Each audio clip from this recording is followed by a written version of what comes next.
Hello दोस्तों, नमस्कार। Way of maths channel में आपका फिर से स्वागत है।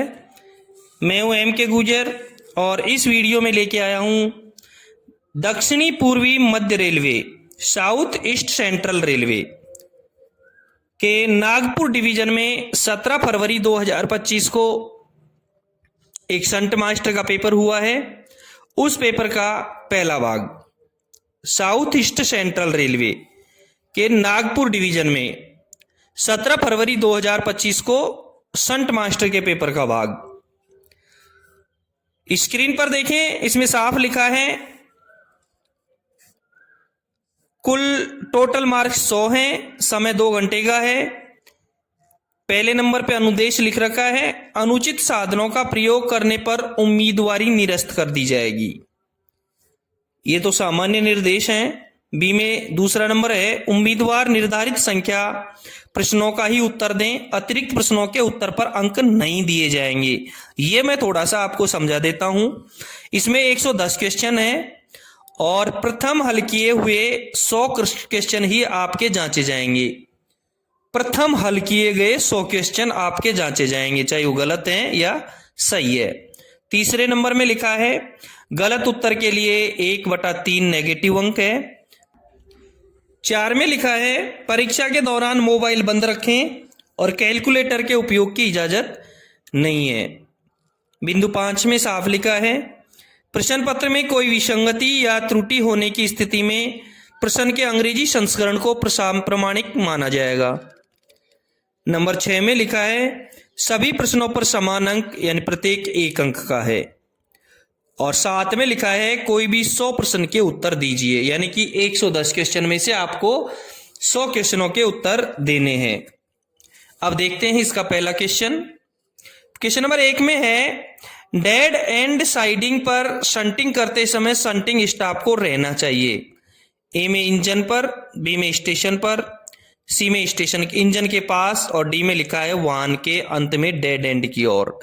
डेड एंड साइडिंग में शंटिंग कर रहे हैं तो शंटिंग स्टॉप को वाहन के अंत में डेड एंड की ओर रहना चाहिए। क्वेश्चन नंबर 1 का करेक्ट आंसर रहेगा डी, वाहन के अंत में डेड एंड की ओर। अगला क्वेश्चन देखेंगे। क्वेश्चन नंबर 2 में लिखा है मालगाड़ी का कितना जीएसटी लगता है। ए में 5%, बी में 7%, सी में 10% और डी में 18%। ए आंसर इसका सही रहेगा। मालगाड़ी में 5% जीएसटी लगता है। क्वेश्चन नंबर 2 का करेक्ट आंसर रहेगा ए, 5%। अगला क्वेश्चन देखेंगे। क्वेश्चन नंबर 3 में है स्टॉप सिग्नल का सबसे प्रतिबंधात्मक पहलू सिग्नल पोस्ट में कहां स्थित होता है। सबसे प्रतिबंधात्मक यानी कि रेड सिग्नल, रेड बत्ती कहां होती है। ए में ऊपर, बी में नीचे, सी में ऊपर से दूसरा। कलर लाइट मल्टी एस्पेक्ट बहुसंकेतीय रंगीन सिंगल बत्ती वाले स्टेशन में 4 एस्पेक्ट होते हैं। लेटेस्ट जो है उसमें 4 एस्पेक्ट होते हैं। ऑटोमेटिक सिग्नल में 4 एस्पेक्ट होते हैं। इसमें स्टॉप सिग्नल दे रखा है। स्टॉप सिग्नल में इसमें ऑटोमेटिक नहीं दिया हुआ है। तो देखो स्टॉप सिग्नल में रेड बत्ती होती है सबसे नीचे, सबसे नीचे, उसके ऊपर येलो और उसके ऊपर ग्रीन होता है। 4 एस्पेक्ट जिसमें होते हैं उसमें सबसे नीचे रेड, फिर येलो, फिर ग्रीन और उसके ऊपर डबल येलो होता है, उसके ऊपर डबल येलो होता है। और 3 एस्पेक्ट होते हैं उसमें सबसे नीचे रेड होता है, उसमें सबसे नीचे क्या होता है, रेड होता है। इसलिए तीसरे नंबर की क्वेश्चन का करेक्ट आंसर रहेगा बी, नीचे। अगला क्वेश्चन देखेंगे।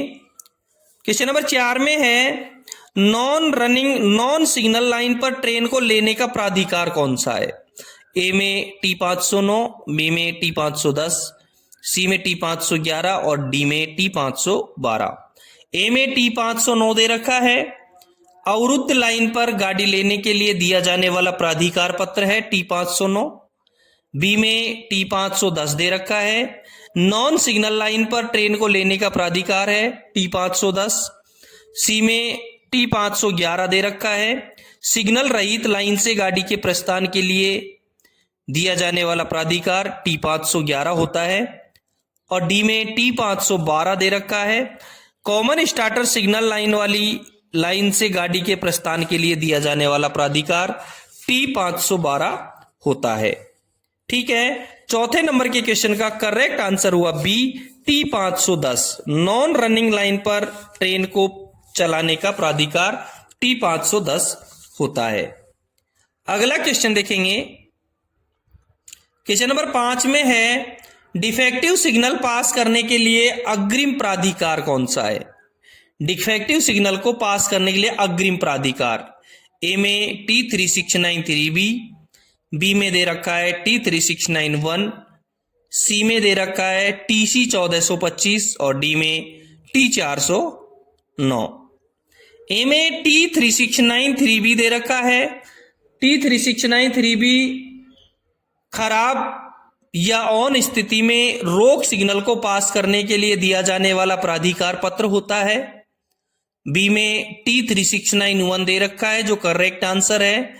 ये डिफेक्टिव सिग्नल पास करने के लिए अग्रिम प्राधिकार पत्र होता है। सी में TC1425 ये अप साइड का पेपर लाइन क्लियर टिकट होता है, यानी अप PLCT। और डी में T409 दे रखा है, ये सामान्य सतर्कता आदेश होता है। ठीक है, 5वें नंबर के क्वेश्चन का करेक्ट आंसर होगा बी, डिफेक्टिव सिग्नल पास करने के लिए दिया जाने वाला अग्रिम प्राधिकार T3691 होता है। अगला क्वेश्चन देखेंगे, क्वेश्चन नंबर 6 में है यातायात फाटक किसे कहते हैं। ए में स्टेशन के बाह्यतम रोक सिग्नलों के बीच स्थित, बी में लिखा है स्टेशन सीमा के अंदर स्थित, और सी में लिखा है स्टेशन के बाह्यतम सिग्नलों के बीच स्थित।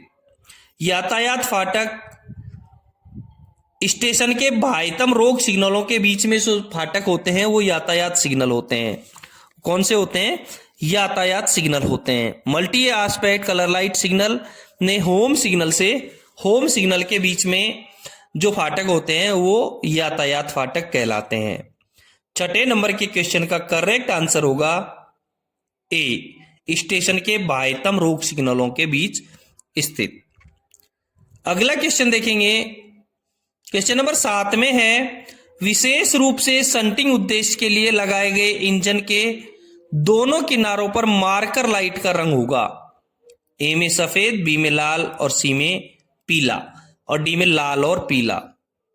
विशेष रूप से शंटिंग उद्देश्य से जो लगाया गया इंजन है उसके दोनों तरफ लाल मार्कर लाइट जलेंगी, और सामान्य ट्रेन संचालन में आगे की तरफ सफेद और पीछे की तरफ लाल मार्कर लाइट होती हैं।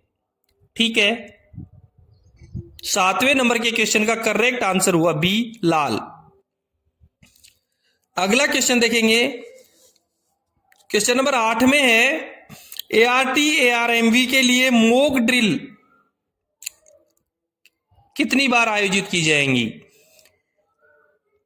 में एक बार, यानी कितने दिन में एक बार आयोजित की जाएगी। ART का फुल फॉर्म होता है एक्सीडेंट रिलीफ ट्रेन, ARMV का फुल फॉर्म होता है एक्सीडेंट रिलीफ मेडिकल वैन। इसके जैसा ही एक स्पार्ट होता है जो कभी कभार फुल फॉर्म पूछ लिया जाता है, यानी self propelled accident relief train. इनका जो मॉक ड्रिल का समय होता है वो 3 महीने में एक बार होता है। 3 महीने में एक बार होता है। 8वें नंबर के क्वेश्चन का करेक्ट आंसर रहेगा बी, 3 महीने में एक बार। अगला क्वेश्चन देखेंगे, क्वेश्चन नंबर 9 में है यदि किसी कारण से पहले उपलब्ध वे ब्रिज पर रैक का वजन नहीं होता है तो अगले उपलब्ध वे ब्रिज तक ट्रेन की गति क्या होगी। ए में 30 किलोमीटर प्रति घंटा, बी में 40 किलोमीटर प्रति घंटा और सी में 50 किलोमीटर प्रति घंटा, डी में 60 किलोमीटर प्रति घंटा। यदि पहले ब्रिज पर नहीं हुआ और अगले ब्रिज तक पहुंचेगा तो 40 किलोमीटर प्रति घंटे की गति से रैक चलेगा, यानी 90 नंबर के क्वेश्चन का करेक्ट आंसर होगा बी, उसकी रफ्तार 40 किलोमीटर प्रति घंटे होगी। ठीक है, दोस्तों आप देख रहे हैं साउथ ईस्ट सेंट्रल रेलवे यानी दक्षिणी पूर्वी मध्य रेलवे के नागपुर डिवीजन में एक शंट मास्टर का पेपर हुआ है 17 फरवरी 2025 को। उसके पेपर का पहला भाग। आपने चैनल को सब्सक्राइब नहीं किया है तो एक बार चैनल को सब्सक्राइब जरूर कर दें।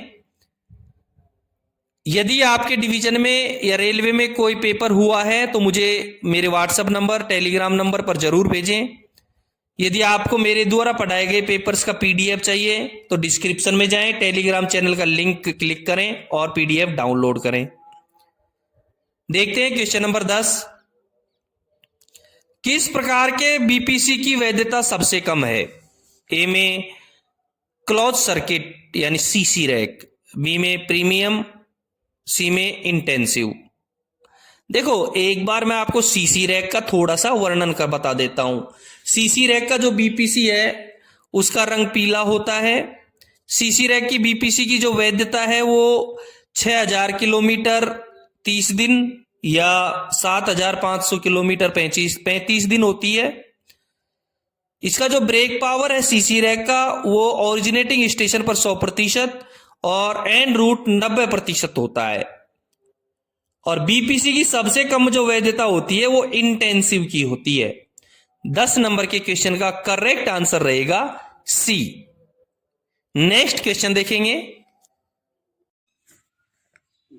क्वेश्चन नंबर 11 में है डबल लाइन पर एडवांस ब्लॉक सेक्शन में शंटिंग करने के लिए सेक्शन फिर खाली जगह होगा। डबल लाइन पर एडवांस ब्लॉक सेक्शन में शंटिंग करने के लिए जो होगा उसको क्या कहेंगे? ए में ब्लॉक ओवरलैप दे रखा है, बी में ब्लॉक बैक, सी में ब्लॉक फॉरवर्ड दे रखा है और डी में इनमें से कोई नहीं दे रखा है। ए में ब्लॉक ओवरलैप दे रखा है। ब्लॉक ओवरलैप क्या होता है? ब्लॉक ओवरलैप होता है लाइन क्लियर देने के लिए जो पर्याप्त दूरी होती है उसको ब्लॉक ओवरलैप कहते हैं। लाइन क्लियर देने के लिए जो पर्याप्त दूरी होती है उसको ब्लॉक ओवरलैप कहते हैं। बी में ब्लॉक बैक दे रखा है और यानी सामान्य नियम 1.02 के 8 में साफ लिखा है। ब्लॉक बैक का अभिप्राय लिखा है उसमें कि डबल लाइन पर पिछले निकटवर्ती ब्लॉक स्टेशन को और सिंगल लाइन पर अगले और पिछले दोनों ब्लॉक स्टेशनों को किसी ब्लॉक स्टेशन से यह संदेश भेजना कि ब्लॉक सेक्शन अवरुद्ध है या अवरुद्ध होने वाला है उसको ब्लॉक बैक कहेंगे। यानी सिंगल लाइन में और डबल लाइन में दोनों में। सी में ब्लॉक फॉरवर्ड दे रखा है और GR 1.02 के 9 में ब्लॉक फॉरवर्ड का अभिप्राय दिया हुआ है कि डबल लाइन पर किसी ब्लॉक स्टेशन से अगले निकटवर्ती ब्लॉक स्टेशन को यह सूचना भेजना कि आगे का ब्लॉक सेक्शन अवरुद्ध है या अवरुद्ध होने वाला है। डबल लाइन पर किसी ब्लॉक स्टेशन से अगले निकटवर्ती ब्लॉक स्टेशन को यह सूचना भेजना कि आगे का ब्लॉक सेक्शन अवरुद्ध है या अवरुद्ध होने वाला है उसको ब्लॉक फॉरवर्ड कहेंगे। ठीक है, ब्लॉक बैक, ब्लॉक ओवरलैप और ब्लॉक फॉरवर्ड तीनों का संबंध पता हो गया। ब्लॉक ओवरलैप लाइन क्लियर देने के लिए पर्याप्त दूरी, ब्लॉक बैक डबल लाइन में और सिंगल लाइन में दोनों में, और ब्लॉक फॉरवर्ड केवल डबल लाइन में। डबल लाइन में जहां आ गया शंटिंग के लिए क्या किया जाता है तो ब्लॉक फॉरवर्ड कहेंगे और सिंगल लाइन में जहां आ गया तो वहां ब्लॉक बैक कहेंगे। ठीक है, ब्लॉक फॉरवर्ड सिंगल लाइन में नहीं होता है, डबल लाइन में ब्लॉक बैक भी होता है और ब्लॉक फॉरवर्ड दोनों होते हैं। 11वें का करेक्ट आंसर रहेगा सी। नेक्स्ट क्वेश्चन देखेंगे। क्वेश्चन नंबर 12 में है कैच साइडिंग सेक्शन को प्रोटेक्ट करता है। किस सेक्शन को? ए में स्टेशन सेक्शन, बी में दे रखा है ब्लॉक सेक्शन, सी में दे रखा है ऑटो और डी में दे रखा है एब्सोल्यूट। ध्यान रहे, कैच साइडिंग को परिस्थिति के अनुसार स्टेशन सीमा या ब्लॉक सेक्शन दोनों में कहीं भी लगाया जा सकता है। जब ये स्टेशन सीमा में होती है तो पिछले ब्लॉक सेक्शन का बचाव करती है, और जब ये ब्लॉक सेक्शन में होती है तो स्टेशन सेक्शन का बचाव करती है। 12वीं क्वेश्चन में ए आंसर सही रहेगा, कैच साइडिंग स्टेशन सेक्शन का बचाव करती है। सेम इसी तरीके से जैसे कैच साइडिंग होती है वैसे एक स्लिप साइडिंग होती है, और स्लिप साइडिंग होती है वो ब्लॉक सेक्शन का बचाव करती है। स्लिप साइडिंग किसका बचाव करती है? ब्लॉक सेक्शन का। कैच साइडिंग स्टेशन सेक्शन का बचाव करती है। क्वेश्चन नंबर 12 का करेक्ट आंसर हुआ ए। नेक्स्ट क्वेश्चन देखेंगे, क्वेश्चन नंबर 13 में है मल्टीपल एस्पेक्ट सिग्नलिंग ब्लॉक में ब्लॉक ओवरलैप कितने मीटर से कम नहीं होना चाहिए। मल्टीपल एस्पेक्ट यानी बहुसंकेतीय सिग्नल व्यवस्था में ब्लॉक ओवरलैप कितने मीटर से कम नहीं होना चाहिए। ए में 120 मीटर, बी में 400 मीटर, सी में 180 मीटर और डी में दे रखा है 600 मीटर। और मल्टीपल एस्पेक्ट सिग्नलिंग में ब्लॉक ओवरलैप 180 मीटर से कम नहीं होता है। ब्लॉक ओवरलैप 180 मीटर से कम नहीं होगा और सिग्नल ओवरलैप 120 मीटर से कम नहीं होगा। और ब्लॉक ओवरलैप और सिग्नल ओवरलैप के बारे में बता देता हूं मैं। ब्लॉक ओवरलैप लाइन क्लियर देने के लिए जो पर्याप्त दूरी होती है उसको ब्लॉक ओवरलैप कहते हैं, और सिग्नल झुकाने के लिए जो पर्याप्त दूरी होती है उसको सिग्नल ओवरलैप कहते हैं। बहुसंकेतीय सिग्नल व्यवस्था में सिग्नल ओवरलैप 120 मीटर से कम नहीं होता है और ब्लॉक ओवरलैप 180 मीटर से कम नहीं होता है। क्वेश्चन नंबर 13 का करेक्ट आंसर रहेगा सी, 180 मीटर। नेक्स्ट क्वेश्चन देखेंगे, क्वेश्चन नंबर 14 में है ब्लॉक बैक और ब्लॉक फॉरवर्ड को माना जाता है। अभी इसी के पिछले क्वेश्चन में भी था ब्लॉक फॉरवर्ड और ब्लॉक बैक 11वें क्वेश्चन में, और 14वें क्वेश्चन में भी ब्लॉक बैक और ब्लॉक फॉरवर्ड माना जाता है। क्या माना जाता है मैं आपको अच्छी तरह बता देता हूं। ब्लॉक फॉरवर्ड और ब्लॉक बैक, ए में शंटिंग मूवमेंट, बी में स्टेबलिंग, सी में कॉशन ऑर्डर लगाना और डी में pilot in out. Block back और ब्लॉक फॉरवर्ड। दोस्तों सामान्य नियम 1.02 के 8 में ब्लॉक बैक का वर्णन किया गया है। सामान्य नियम 1.02 के 8 में ब्लॉक बैक का और 0.12 के 9 में ब्लॉक फॉरवर्ड का वर्णन किया गया है। मैं जो पेपर हल करवाता हूं वो उत्तर पश्चिम रेलवे की GNSR मैनुअल बुक के हिसाब से हल करवाता हूं। यदि कोई अंतर मिले तो आप अपने डिवीजन या रेलवे का ब्लॉक नियमावली या किताब मैनुअल जरूर देख लें। सामान्य नियम 1.02 के 8 में लिखा है ब्लॉक बैक का अभिप्राय कि डबल लाइन पर पिछले निकटवर्ती ब्लॉक स्टेशन को और सिंगल लाइन पर अगले और पिछले दोनों निकटवर्ती ब्लॉक स्टेशनों को किसी ब्लॉक स्टेशन से यह संदेश भेजना कि ब्लॉक सेक्शन अवरुद्ध है या अवरुद्ध होने वाला है, इसको कहेंगे ब्लॉक बैक। और सामान्य नियम 1.02 के 9 में ब्लॉक फॉरवर्ड का अभिप्राय लिखा है कि डबल लाइन पर किसी ब्लॉक स्टेशन से अगले निकटवर्ती ब्लॉक स्टेशन को यह सूचना भेजना कि आगे का ब्लॉक सेक्शन अवरुद्ध है या अवरुद्ध होने वाला है, इसको ब्लॉक फॉरवर्ड कहेंगे। तो ब्लॉक बैक और ब्लॉक फॉरवर्ड शंटिंग मूवमेंट को माना जाता है। 14वें यानी कि ब्लॉक सेक्शन अवरुद्ध होगा तो शंटिंग करके अवरुद्ध होगा, यानी कि 14वें क्वेश्चन का करेक्ट आंसर रहेगा ए। नेक्स्ट क्वेश्चन देखेंगे, क्वेश्चन नंबर 15 में है 3 लड़कों की औसत आयु 15 वर्ष है और उनकी आयु 3:5:7 के अनुपात में है। सबसे छोटे लड़के की आयु वर्षों में क्या होगी। ए में 12, बी में 9, सी में 14 और डी में 15 दे रखा है। देखते हैं इसका हल, देखें स्क्रीन पर देखें। 3 लड़कों की औसत आयु 15 वर्ष है। 3 लड़के की औसत आयु 15 वर्ष है, तो औसत आयु दे रखी है, इसकी कुल आयु निकालने के लिए दोनों को गुणा कर देंगे। कुल आयु कितनी हो जाएगी 3 × 15 यानी 15 × 3 = 45 वर्ष। 3 लड़कों की औसत आयु 15 वर्ष है तो 3 लड़कों की कुल आयु हो जाएगी 15 × 3 = 45 वर्ष। तीनों लड़कों की आयु का अनुपात है 3:5:7, यानी कि सबसे छोटा जो लड़का है उसकी औसत आयु, उसका अनुपात होगा 3। सबसे छोटा लड़के का अनुपात कितना होगा? 3 होगा। तो सबसे कम आयु के लड़के की आयु क्या होगी? 3। कुल 15 वर्ष है तो 3 बटा कुल अनुपात, 3 में कुल अनुपात का भाग दे देंगे और उसको कुल आयु से गुणा कर देंगे। 3/15 गुणा 45, 3/15 गुणा 45, सबको हल करने के बाद में 9 वर्ष इसका आंसर आएगा। तो सबसे छोटे लड़के की जो आयु होगी उसका आंसर रहेगा 9। क्वेश्चन नंबर 15 जिसका करेक्ट आंसर रहेगा बी, 9 वर्ष। ठीक है, नेक्स्ट क्वेश्चन देखेंगे। क्वेश्चन नंबर 16 में है BCN खाली जगह वैगन है। ए में कवर्ड, बी में ओपन, सी में फ्लैट।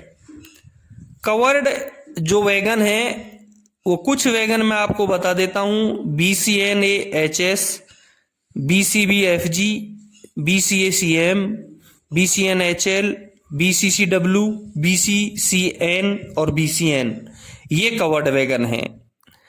दूसरा बी में ओपन वैगन दे रखे हैं, कुछ इंपोर्टेंट ओपन वैगन में बता देता हूं। BOXN HS, BOXN HL, BOST boast और BOXNR बॉक्सन R, ये कुछ वैगन है, ये ओपन वैगन है। तीसरा फ्लैट वैगन में बता देता हूं। फ्लैट वैगन में है BRNEHS, BFKHN और BFNS, ये कुछ फ्लैट वैगन है। तो क्लियर हुआ, BCN वैगन एक कवर्ड वैगन है। BCN कौन सा वैगन है? कवर्ड वैगन है। 16 नंबर के क्वेश्चन का करेक्ट आंसर रहेगा ए। नेक्स्ट क्वेश्चन देखेंगे। क्वेश्चन नंबर 17 में है एक बॉक्सन वैगन में कितने पहिए होते हैं? एक बॉक्सन वैगन में कितने पहिए होते हैं? ए में 4, बी में 6, सी में 8 और डी में 10 दे रखा है। क्लियर हुआ, बॉक्सन वैगन में 8 पहिए होते हैं। बॉक्सन वैगन में 2 बोगी होती हैं, 2 फोर व्हीलर होकर के 8 पहिए वाला बॉक्सन वैगन होता है। 17वें क्वेश्चन का करेक्ट आंसर हुआ सी। नेक्स्ट क्वेश्चन देखेंगे। क्वेश्चन नंबर 18 में है विद्युतीकृत क्षेत्र में सुरक्षित दूरी कितनी है? सेफ्टी रेडियस कितना है? ए में 2 मीटर, बी में 3 मीटर, सी में 4 मीटर और डी में 5 मीटर। बिल्कुल करेक्ट आंसर इसका रहेगा ए। विद्युतीकृत क्षेत्र में सुरक्षित दूरी 2 मीटर है। 18वें क्वेश्चन का करेक्ट आंसर हुआ ए। नेक्स्ट क्वेश्चन देखेंगे। क्वेश्चन नंबर 19 में है सभी पॉइंट सामान्यतः के लिए सेट किए जाते हैं। किसके लिए? ए में लूप लाइन के लिए, बी में टर्न आउट के लिए, सी में मेन लाइन के लिए और डी में कोई भी लाइन के लिए। दोस्तों, सामान्य नियम 3.51 के 1 में साफ लिखा है कि विशेष अनुदेशों द्वारा अन्यथा प्राधिकृत परिस्थितियों के सिवाय सभी कांटे सामान्यतः सीधी लाइन के लिए सेट रहेंगे। विशेष अनुदेशों द्वारा अन्यथा प्राधिकृत परिस्थितियों के सिवाय सभी कांटे सामान्यतः सीधी लाइन के लिए सेट रहेंगे। तो सभी पॉइंट नॉर्मल पोजीशन में मेन लाइन की तरफ सेट रहेंगे। 19 नंबर के क्वेश्चन का करेक्ट आंसर रहेगा सी। अगला क्वेश्चन देखेंगे। क्वेश्चन नंबर 20 में है फ्रेश SWR जारी किया जाना चाहिए।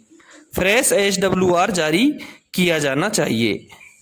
SWR इसका फुल फॉर्म होता है station working rules. Station working rules. A में 3 साल, बी में 5 साल, सी में 2 साल और डी में 10 साल। स्टेशन वर्किंग रूल यानी स्टेशन संचालन नियम प्रत्येक 5 वर्ष के बाद जारी किया जाता है, या फिर 5 करेक्शन स्लिप के बाद में 6ठी करेक्शन स्लिप की यदि आवश्यकता हो तो 6ठी करेक्शन स्लिप नहीं आती है। 5 करेक्शन स्लिप के बाद में नया SWR ही आता है। अधिकतम 5 करेक्शन स्लिप हो सकती हैं या फिर 5 वर्ष के बाद नया SWR जारी किया जाता है। 20 नंबर के क्वेश्चन का करेक्ट आंसर रहेगा बी, 5 साल। अगला क्वेश्चन देखेंगे। क्वेश्चन नंबर 21 में है रेलगाड़ियों से संचालन से जुड़ा कोई भी रेल कर्मचारी अपनी ड्यूटी शुरू होने से पहले किसी भी मादक पेय, सामक, मादक या उत्तेजक दवा का उपयोग नहीं करेगा। ए में 6 घंटे, बी में 8 घंटे, सी में 10 घंटे और डी में 12 घंटे। दोस्तों, सामान्य नियम 2.09 के 1 में साफ लिखा है कि ड्यूटी पर तैनात कोई भी रेल सेवक, चाहे वह गाड़ी के संचालन से सीधा संबंधित है या नहीं, नशे की अवस्था में है या किसी ऐसी दशा में नहीं होगा जो कि किसी प्रकार की मदिरा तथा अन्य नशीली, पीनक, बेहोशी, नींद लाने वाली या उत्तेजक दवाओं या उससे बनी अन्य वस्तुओं के सेवन से ड्यूटी देने की क्षमता क्षीण हो जाती है। और सामान्य नियम 2.09 के 2 में लिखा है कि गाड़ी के संचालन से सीधा संबद्ध कोई भी रेल सेवक अपनी ड्यूटी आरंभ करने से 8 घंटे के भीतर कोई मदिरा तथा अन्य नशीली, पीनक, बेहोशी, नींद लाने वाली उत्तेजक दवाओं या उससे बनी अन्य वस्तुएं नहीं लेगा या उनका प्रयोग नहीं करेगा या ड्यूटी पर ऐसे किसी पेय, औषधि या उनसे बनी वस्तु का सेवन नहीं करेगा।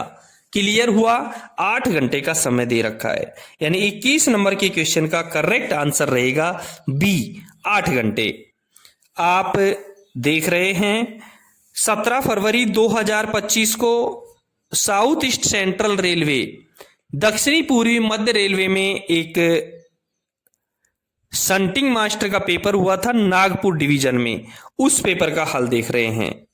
अगला क्वेश्चन है वो देखेंगे, क्वेश्चन नंबर 22। जोनल रेलवे में जनसंपर्क विभाग के प्रमुख कौन होते हैं? जनसंपर्क विभाग के प्रमुख, ए में एजीएम जिसका फुल फॉर्म होता है असिस्टेंट जनरल मैनेजर, बी में पीसीओएम जिसका फुल फॉर्म होता है principal chief operations manager, C में सीपीआरओ जिसका फुल फॉर्म होता है chief principal personnel officer, CPRO chief personnel relation officer, chief public relation officer होता है सीपीआरओ का, मुख्य जनसंपर्क अधिकारी, और डी में PCPO principal chief personnel officer, प्रधान मुख्य कार्मिक अधिकारी होता है। तो जनसंपर्क का सीधा सा इसमें मिल ही गया आपको, पीसीआरओ, वो CPRO chief public relation officer, यानी 22 नंबर के क्वेश्चन का करेक्ट आंसर रहेगा C, CPRO chief public relation officer, मुख्य जनसंपर्क अधिकारी। ठीक है, अगला क्वेश्चन देखेंगे, क्वेश्चन नंबर 23 है, स्टेशन के केंद्र से खाली जगह मीटर दूरी पर पीएच यानी पैसेंजर हॉल्ट मार्कर पोस्ट प्रदान किया जाएगा। ए में 180 मीटर, बी में 300 मीटर, सी में 400 मीटर और डी में 1000 मीटर। स्टेशन के केंद्र से 400 मीटर की दूरी पर पैसेंजर हॉल्ट मार्कर पोस्ट प्रदान किया जाएगा। 23 नंबर के क्वेश्चन का करेक्ट आंसर रहेगा सी, 400 मीटर। ठीक है, नेक्स्ट क्वेश्चन देखेंगे, संपार फाटक से खाली जगह मीटर की दूरी पर WL बोर्ड लगाया जाता है। एक यानी संपार फाटक से कितने मीटर की दूरी पर WL बोर्ड लगाया जाता है? ए में 180 मीटर, बी में 400 मीटर, सी में 250 मीटर और डी में 600 मीटर। दोस्तों, संपार फाटक से पहले का जो WL बोर्ड है वो पीले रंग का आयताकार का बोर्ड होता है जिस पर काले रंग से W/L या C/फा अक्षर लिखा रहता है। इंजीनियरिंग मैनुअल के अनुसार इसे बिना गेटमैन तथा ऐसे गेटमैन वाले संपार जो स्टेशन सीमा के बाहर हो से 600 मीटर पहले लगाया जाता है। बिल्कुल आपका करेक्ट आंसर मिल गया। 24 नंबर के क्वेश्चन का करेक्ट आंसर रहेगा डी, 600 मीटर। नेक्स्ट क्वेश्चन देखेंगे, क्वेश्चन नंबर 25 में है, स्टैंडर्ड फर्स्ट इंटरलॉकिंग में ट्रेन की अधिकतम गति किलोमीटर प्रति घंटा होगी। यानी स्टैंडर्ड फर्स्ट में इंटरलॉकिंग में ट्रेन की अधिकतम गति क्या होगी? ए में 50 किलोमीटर प्रति घंटा, बी में 75 किलोमीटर प्रति घंटा, सी में 30 किलोमीटर प्रति घंटा और डी में 60 किलोमीटर प्रति घंटा। स्टैंडर्ड फर्स्ट में 50 किलोमीटर प्रति घंटे की रफ्तार होगी। यदि स्टैंडर्ड फर्स्ट में यदि सामान्य नियम 4.11 की अनुपालना की जाती है तो पृथक्करण आवश्यक नहीं है, आइसोलेशन आवश्यक नहीं है। स्टैंडर्ड फर्स्ट में 50 किलोमीटर प्रति घंटे की रफ्तार होगी, स्टैंडर्ड बी में स्टैंडर्ड फर्स्ट में 50 किलोमीटर प्रति घंटे की रफ्तार होगी, स्टैंडर्ड सेकंड में 110 किलोमीटर प्रति घंटे की रफ्तार होगी, स्टैंडर्ड थर्ड में 140 किलोमीटर प्रति घंटे की रफ्तार होगी और स्टैंडर्ड फोर्थ में 160 किलोमीटर प्रति घंटे की रफ्तार होगी। ठीक है, 25 नंबर के क्वेश्चन का करेक्ट आंसर होगा ए, 50 किलोमीटर प्रति घंटे। नेक्स्ट क्वेश्चन देखेंगे, क्वेश्चन नंबर 26 में है खाली जगह, स्टैंडर्ड इंटरलॉकिंग में मेन लाइन का अलगाव आवश्यक नहीं है। स्टैंडर्ड इंटरलॉकिंग में मेन लाइन का अलगाव आवश्यक नहीं है। किस स्टैंडर्ड की इंटरलॉकिंग में मेन लाइन का आइसोलेशन जरूरी नहीं है? ए में स्टैंडर्ड 4, बी में स्टैंडर्ड थर्ड दे रखा है, सी में स्टैंडर्ड सेकंड दे रखा है और डी में स्टैंडर्ड फर्स्ट दे रखा है। स्टैंडर्ड फर्स्ट में यदि सामान्य नियम 4.11 की अनुपालना की जाती है तो पृथक्करण आवश्यक नहीं है। स्टैंडर्ड फर्स्ट में यदि सामान्य नियम 4.11 की अनुपालना की जाती है तो पृथक्करण आवश्यक नहीं है। 26 नंबर के क्वेश्चन का करेक्ट आंसर रहेगा ए, स्टैंडर्ड फर्स्ट। अगला क्वेश्चन देखेंगे, खाली जगह, क्वेश्चन नंबर 27 में है खाली जगह, फिर लिखा है इंटरलॉकिंग का एक प्रकार नहीं है, यानी ये इंटरलॉकिंग का एक प्रकार नहीं है। ए में मैकेनिकल इंटरलॉकिंग, बी में पैनल इंटरलॉकिंग, सी में रूट रिले इंटरलॉकिंग और डी में रिले रूम डबल लॉकिंग, यानी कौन सा इंटरलॉकिंग का एक प्रकार नहीं है। ए में जो मैकेनिकल इंटरलॉकिंग दे रखा है ये इंटरलॉकिंग का एक प्रकार है, बी में पैनल इंटरलॉकिंग दे रखा है ये भी इंटरलॉकिंग का एक प्रकार है, सी में रूट रिले इंटरलॉकिंग दे रखा है ये भी इंटरलॉकिंग का एक प्रकार है और डी में रिले रूम डबल लॉकिंग दे रखा है ये कोई इंटरलॉकिंग का प्रकार नहीं है। इसलिए 27 नंबर के क्वेश्चन का करेक्ट आंसर रहेगा डी। ठीक है, अगला क्वेश्चन देखेंगे, क्वेश्चन नंबर 28 में है cut off angle Kock. Cut off angle Kock खाली जगह के लिए फिट किया जा सकता है। ए में एफ पी, बी में बीपी और सी में एफ बी और बीपी दोनों दे रखा है और cut off angle Kock F P BP के लिए दोनों के लिए ही लगाया जाता है। एफ पी और बीपी दो प्रेशर पाइप होते हैं, बीपी का ब्रेक पाइप और एफपी का फीड पाइप होता है, इसके लिए एंगल कॉक लगाए जाते हैं। 28 नंबर के क्वेश्चन का करेक्ट आंसर होगा सी, एफपी और बीपी दोनों के लिए। अगला क्वेश्चन देखेंगे, क्वेश्चन नंबर 29 में है गेट की जनगणना खाली जगह दिनों के लिए की जाएगी, यानी गेट की जनगणना यानी टीवीयू की जनगणना, ट्रेन व्हीकल यूनिट की जनगणना कितने दिन के लिए की जाती है। ए में 2, बी में 3 और सी में 5 और डी में 7 दे रखा है। गेट की जो टीवीयू की जनगणना है वो 7 दिनों के लिए की जाएगी। 29 नंबर के क्वेश्चन का करेक्ट आंसर होगा डी, 7 दिन। नेक्स्ट क्वेश्चन देखेंगे, क्वेश्चन नंबर 30 में है जहां तक संभव हो हॉट एक्सल वाली ट्रेन को खाली जगह में प्राप्त किया जाएगा, यानी जहां तक संभव हो तो हॉट एक्सल वाली ट्रेन को कौन सी लाइन पर प्राप्त किया जाएगा। ए में लूप लाइन, बी में कोई भी स्पष्ट लाइन, सी में मेन लाइन दे रखा है। सहायक नियम 4.29 के 1 के ग के 1 में साफ लिखा है कि जब स्टेशन मास्टर को गाड़ी के गर्म धुरे की सूचना मिले तो वह जहां तक संभव हो गाड़ी को मुख्य लाइन पर लेगा। कहां लेगा गाड़ी को? मेन लाइन पर लेगा।